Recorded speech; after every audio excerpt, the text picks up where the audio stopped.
আসসালামু আলাইকুম। পান্তা ভাত এন্ড আর্টস চ্যানেলে আপনাদের আরও একবার স্বাগত জানাই। আজকে আমাদের ভিডিওর রেসিপি হলো রুই মাছের ভর্তা রেসিপি। রুই মাছটা এমনিতেই খেতে অনেক মজা হয়, আর যদি এটা দিয়ে ভর্তা বানানো যায় তাহলেই তো কথাই নয়, অনেক স্বাদ হয় এই ভর্তাটা। আপনারা একবার বানিয়ে ট্রাই করে দেখবেন। তো চলুন দেখে নেন রুই মাছের ভর্তার রেসিপিটা। এখানে আমি দুই টুকরা মাছ ভালোভাবে ভেজে নিয়েছি। এখানে আমি মাছগুলো খুব বেশি কড়া করে ভাজিনি, কারণ শক্ত হয়ে যাবে, পরে ভাঙা যাবে না। একটু নর্মাল করে এটা ভেজে নিয়েছি। এবং এখন আমি মাছ থেকে কাঁটাগুলো আলাদা করে নিচ্ছি। যেহেতু এটা ভর্তা, তাই কাঁটা থাকলে তো খেতে ভালো লাগবে না, তাই সবগুলো কাঁটা বেছে নিতে হবে।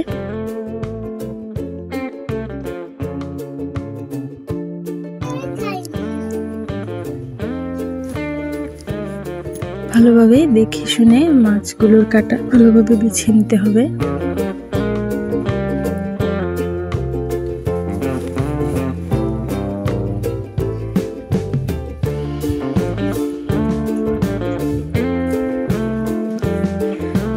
ভালোভাবে করতে পারলে রুই মাছের তরকারির থেকে ভর্তাটা অনেক বেশি মজা লাগে খেতে।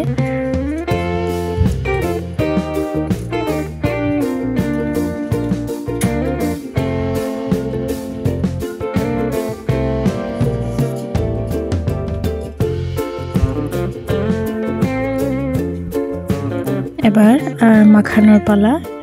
এবার আমরা কুচি কুচি করে কেটে রাখা পেঁয়াজ নিয়েছি এবং 3 টুকরা শুকনো মরিচ নিয়েছি।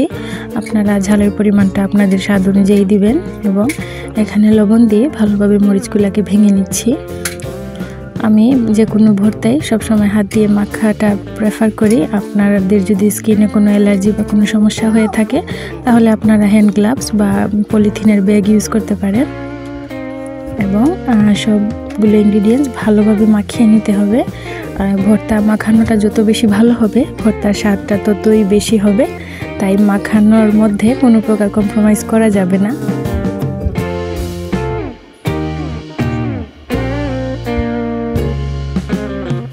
এবার আমি এক টুকরো লেবু চিপে দিয়েছি এখানে। এবং সবশেষে এবং সবচেয়ে গুরুত্বপূর্ণ যেটা সরিষার তেল, ওইটা দিয়ে দিচ্ছি।